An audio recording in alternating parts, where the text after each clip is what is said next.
নমস্কার বন্ধুরা, আজকের রান্নাঘরে আপনাদের সবাইকে স্বাগত জানাই। আজকের রেসিপি হচ্ছে মেথি শাক ভাজা। তার জন্য এখানে আমি এক আটি মেথি শাক পরিষ্কার করে কেটে ধুয়ে নুন জলে ভিজিয়ে রেখেছি। আপনারা যখন মেথি শাক একটু তিতকুটি হয়, কিন্তু আপনারা যদি এইভাবে পরিষ্কার করে বেছে কেটে নুন জলে ভিজিয়ে রাখেন, তাহলে কিন্তু মেথি শাকে এক ফোঁটাও কিন্তু তিতা হবে না। মিনিমাম 10 মিনিট ভিজিয়ে রাখলেই হবে।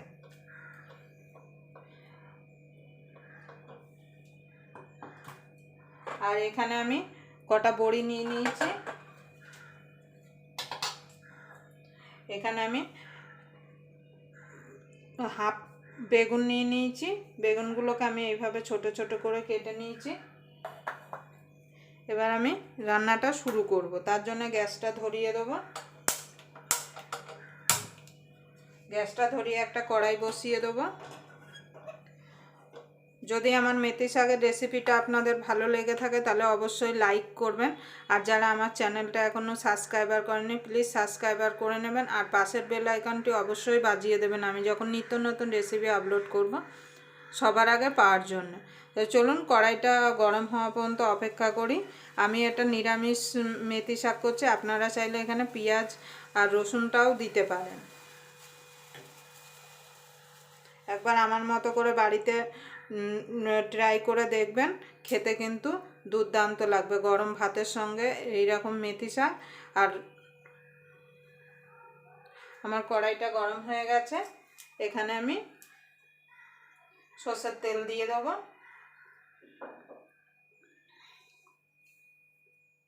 দেখুন বন্ধুরা, এদিকে তেলটা আমার গরম হয়ে গেছে। এবার আমি বড়িগুলোকে ভেজে নেব।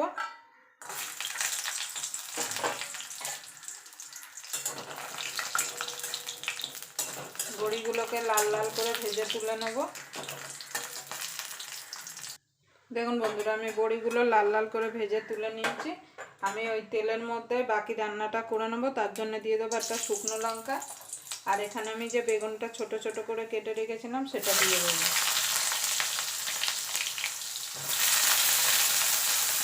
দিয়ে বেগুনটা একটু নাড়াচাড়া করে নেব।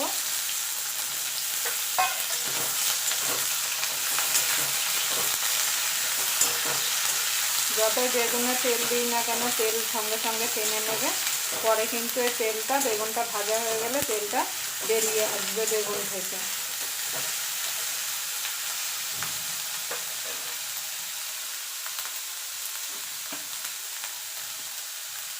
সামান্য একটুখানি লবণ দিয়ে দেবো।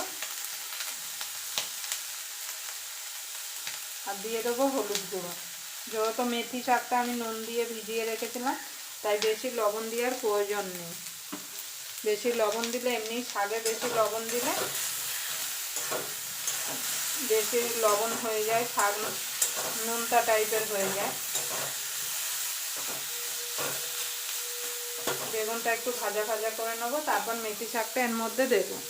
দেখুন বন্ধুরা, এখানে মেথি শাক, এই বেগুনটা আমার ভাজা ভাজা হয়ে গেছে। দেখুন বেগুন নরম হয়ে গেছে। এবার যে মেথি শাকটা আমি নুন জল থেকে ছেঁকে একটা ঝুড়ির মধ্যে রেখেছিলাম সেটা দিয়ে দেবো।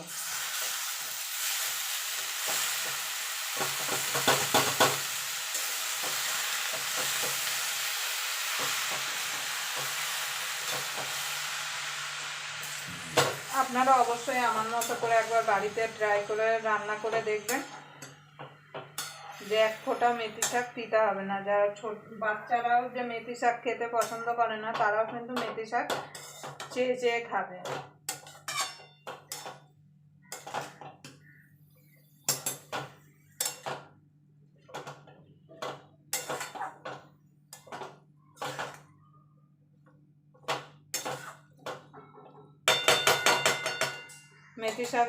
মেথি শাকের জলটা শুকিয়ে যাওয়া পর্যন্ত অপেক্ষা করব।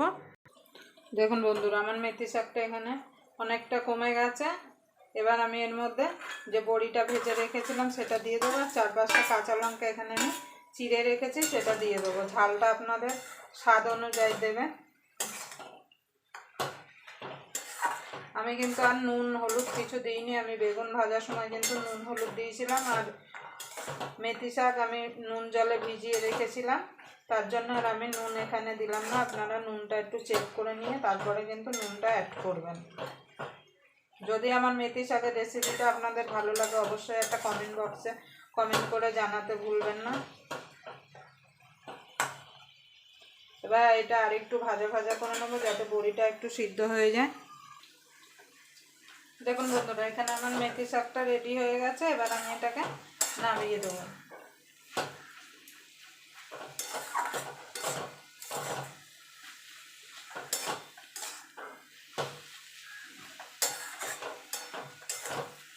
আবার আপনাদের সঙ্গে কোনো নতুন রেসিপি নিয়ে দেখা হবে। ততক্ষণ পর্যন্ত আপনারা সুস্থ থাকবেন, ভালো থাকবেন। নমস্কার।